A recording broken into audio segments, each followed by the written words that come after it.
तो कैसे हो भाई लोग। तो चलिए आज का काम धंधा शुरू करते हैं। मूवी स्टार्ट होते ही हम कहीं छिलमिली लड़कियों को देखते हैं, लेकिन इसे मत देखो, आप मेरी बातों पर ध्यान दो। यह दरअसल एक पूरी फैमिली है और यह सारे लोग मछलियां पकड़कर अपना घर बार और अपना गुजरान चलाते हैं।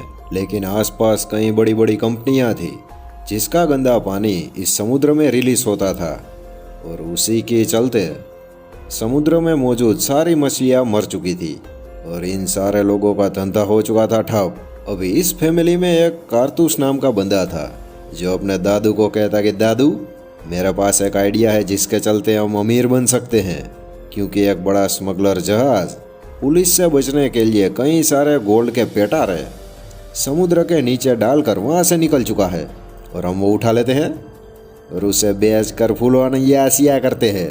यह बात सुनकर ही कारतूस का दादू बौखला जाता है दोस्तों। वो कहता है कि कारतूस, साले तेरी बहन की पकौड़ी मारू साले, यह गैरकानूनी काम है और हम है शरीफ साणे, हम यह गैरकानूनी काम नहीं करते। लेकिन कारतूस कहता है कि क्या रे बुढ़ाओ, तू हमें ऐसे ही भूखा मार देगा। अभी वो दादू के पास भी कोई और रास्ता नहीं था।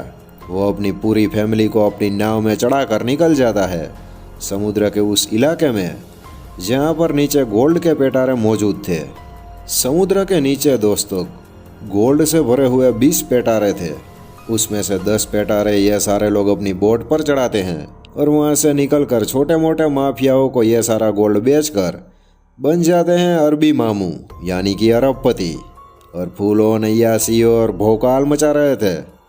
ढेर सारे पैसे होने के बावजूद भी कारतूस दादू को कहता है कि साला दादू, अभी भी 10 पेटारे वहीं पर मौजूद है, चलना उसे उठा लाते हैं और इससे भी ज़्यादा पैसेदार बन जाते हैं। यहाँ पर पैसों की रोंग चोंग में हमारा यह दादू भी 1.5 हो चुका था, क्योंकि उसे भी छिलमिली लड़की पटानी थी। वो वापिस अपनी पूरी फैमिली को लेकर निकल जाता है समुद्र के उस इलाके में गोता लगाने जहाँ पर बाकी के 10 पेटारे मौजूद थे। ये सारे लोग वहाँ पर अपनी कालाकांडी शुरू कर चुके थे और अपना धंधा फुल ऑन में चालू किए हुए थे। लेकिन तभी बजता है एक सायरन जो कि साउथ कोरिया की नेवी का था। वो इन सभी को कहता है कि सालो रुक जाओ, हम आ चुके हैं तुम सबकी वाट लगाने के लिए। वहाँ से भागने की हड़बड़ाहटी के चक्कर में दादू का बेटा नीचे समुद्र में गिर जाता है। दादू उसे बचाने जाता है, लेकिन जहाज के पंखे की वजह से दादू वहाँ पर मारा जाता है। दादू की कई बेटियां अपने भाई को किसी भी तरह से बोट के ऊपर चढ़ाती है, लेकिन तभी नेवी वहाँ पर पहुँच जाती है। नेवी वहाँ पर धीरे धीरे सारे लोगों को गिरफ्तार कर रही थी, लेकिन दादू की एक आइटम थी, यानी कि एक समझदार बेटी जो पीछे से चुपके से वहाँ से निकल लेती है। और बाकी के सारे लोग अभी जेल में चक्की पीस रहे थे 6 महीने के लिए, क्योंकि इन सालों की लग चुकी थी यहाँ पर, क्योंकि कालाकांडी यहाँ पर दोस्तों इन सभी पर भारी पड़ चुकी थी। जेल के सलाखों के पीछे सारी दादू की बेटियों को ऐसा लग रहा था कि हमारी छोटी बहन यहाँ पर नहीं है, इसीलिए नेवी वालों को यह कालाकांडी वाली करामत उसी ने कही होगी और उसी के चलते हम सभी यहाँ पर कैद है और वो साली बाहर अय्याशियाँ उड़ा रही है।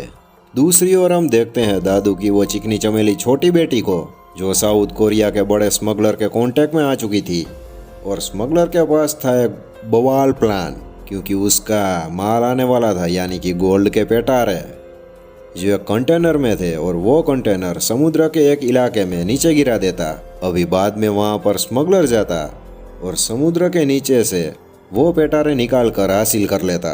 लेकिन स्मगलर को इस काम करने के लिए चाहिए थे बहुत सारे लोग और माहिर लोग, क्योंकि इसमें आंडू पांडू लोग नहीं चलते दोस्तों। और इस काम को करने के बदले वो दादू की छोटी आइटम को मिलने वाले थे 500 करोड़ रुपए। दूसरी ओर हम देखते हैं दादू की बाकी बेटियों को जो जेल में कैद थी।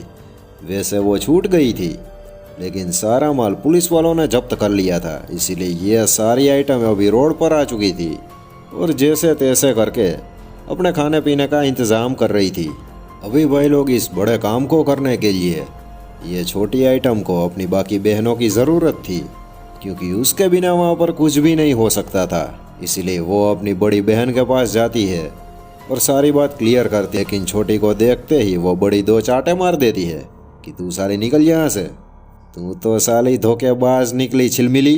लेकिन छोटी बहन बड़ी बहन को कोने में ले जाती है जहाँ पर वो सारी बात क्लियर करती है। अभी सीन ये था दोस्तों कि उस गांव के एक छोटे मोटे स्मगलर ने नेवी के पुलिस वालों के साथ कांटेक्ट कर लिया था और एक साजिश रची थी। उसे यह सारी कालाकांडी दादू की पता थी, इसीलिए उसी ने नेवी के साथ पार्टनरशिप कर ली थी, यानी कि पुलिस वालों के साथ। और उसी की वजह से दादू की बाकी बेटियां जेल में चक्की पीस रही थी। यह सारी बातें सुनकर दादू की बड़ी बेटी थोड़ी सी सोच में पड़ गई थी कि साला ये तो कोई और ही कालाकांडी करके चला गया। लेकिन वो अपनी छोटी बहन को कहती कि तू टेंशन ना ले, अभी मैं अपना जलवा बिखेरती। अभी भाई लोग ये दोनों बहनें मिलकर उस छोटे स्मगलर के पास जाती है। उस स्मगलर के साथ ये दोनों सारी बातचीत क्लियर करती है कि हमने घुंचू फंसाया है और उस साले का तेज तर्रार और धमाकेदार माल आने वाला है। अगर तुम उसे मार दो तो वो सारा माल हम हड़प लेंगे और आपस में अच्छी तरह से बांट लेंगे। वो 1.5 सणा स्मगलर भी भाई लोग सणा बंदा था। वो अपनी पूरी फौज के साथ पहुंच जाता है। बड़े माफिया और उसके बॉडीगार्ड जो कि एक होटल में रुके हुए थे, उन दोनों को मारने के लिए वहां पर होती है थोड़ी सी मारधाड़। जरा देखिए एक बार, वो छोटा स्मगलर अपनी रफाड़ी गैंग के साथ उन दोनों को मार देता है और वापिस आकर दादू की बेटियों से कहता कि चलो कब चलना है वो माल उठाने के लिए। लेकिन तभी वहां पर पीछे से नेवी का हेड ऑफिसर वहां पर पहुंच जाता है। लेकिन ये हमारा स्मगलर मामू उसे सारी बातें बताता है कि यहाँ पर साला माल आया है और उसे हमें उठाना है। अभी तू साला बोल तुझे कितनी रिश्वत चाहिए, तू अपने पैसे उठा और यहाँ से दफा हो जा। लेकिन वो साला भाई लोग नेवी का ऑफिसर इसे 2 चाटे लगाता है और कहता है कि साले मुझे पूरा का पूरा माल चाहिए और वो माल तुम सभी मुझे निकाल कर दोगे। अब यहाँ पर दोस्तों एक मेन बात सुनिए, क्योंकि जिस जगह से माल निकालने वाला था वो जगह कोई मामूली जगह नहीं थी, क्योंकि लोकेशन चेंज हो चुकी थी। और जिस जगह से माल निकालने का था वहाँ पर थी मामू सार्के, जो किसी को भी जिंदा निगल लेती। जरा देखिए ये भी एक बार। लेकिन नेवी का हेड ऑफिसर बंदूक की नोक पर सारे लोगों को ले चलता है समुद्र के उस इलाके में जहाँ से माल निकालने का था। वहाँ पर जाते ही वो नेवी का ऑफिसर सारी दादू की बेटियों को कहता है कि साली नीचे जाओ और वो माल निकाल कर ऊपर वापिस मेरे पास लाओ। वो सारी लड़कियाँ जैसे ही पानी में गोता लगाती है तभी वो स्मगलर और उसके आदमियों को कहता है कि तुम भी साले नीचे जाओ और उन सारे लोगों को, मतलब कि सारी लड़कियों को वहीं का वहीं मार डालो। लेकिन यहाँ पर भाई लोग आता है बहुत बड़ा ट्विस्ट, क्योंकि दादू की सारी बेटियों को पता था कि यहाँ पर कुछ धोखेबाजी होने वाली है। इसीलिए जैसे ही वो छोटे मोटे पपलू स्मगलर के सारे आदमी उन लड़कियों को मारने जाए उससे पहले वो सारी लड़कियाँ इन चिकने चोमुओं को वहीं के वहीं मार डालती है। ऊपर की साइड बोट के ऊपर एक दादू की छोटी सी लड़की थी जिसे तैरना नहीं आता था, लेकिन वो वहाँ पर चालाकी से नेवी के हेड ऑफिसर को पानी में डुबा देती है और उसे मार डालती है। तभी उसकी बहन आती है और उसे बचा लेती है, उस छोटी लड़की को। दादू की सारी लड़कियां बोट के ऊपर आ जाती है, लेकिन वो छोटा सा पिद्दू सा स्मगलर अभी भी बचा हुआ था भाई लोग। वो अपनी बंदूक उठा लेता है और वो सारी मौजूद लड़कियों को कहता है कि साली नीचे जाओ और माल लेकर आओ, वरना गोली चलाकर यहीं के यहीं मार डालूंगा। अभी नीचे शार्क थी, इसीलिए ये सारी लड़कियां धुआंधार प्लान करती है। वो नीचे नहीं जाती, लेकिन बोट के नीचे ही आसपास में तैरने लगती है। लड़कियों को अच्छे से पता था कि वो छोटू सा स्मगलर यहाँ पर हमें छोड़कर यहाँ से भाग निकलना चाहता है, क्योंकि उसके पास एक गोल्ड का पेटारा हाथ लग चुका था।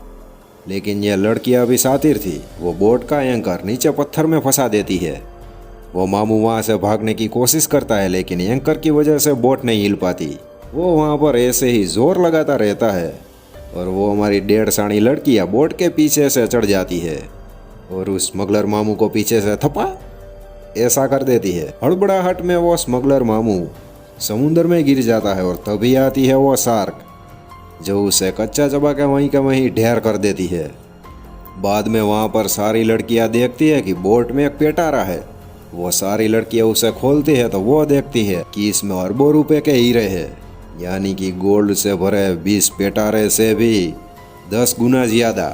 वो देखकर सारी लड़कियां बहुत ही खुश हो चुकी थी और अपनी टसन वाली जिंदगी यानी कि जलवा बिखेरने के लिए निकल चुकी थी सियोन जाने के लिए, क्योंकि वहाँ पर वो पुलिस वाले मामे इन लड़कियों तक नहीं पहुंच सकते थे। तो भाई लोग इसी के साथ यहाँ पर इस तिरछी मूवी की एंडिंग हो जाती है।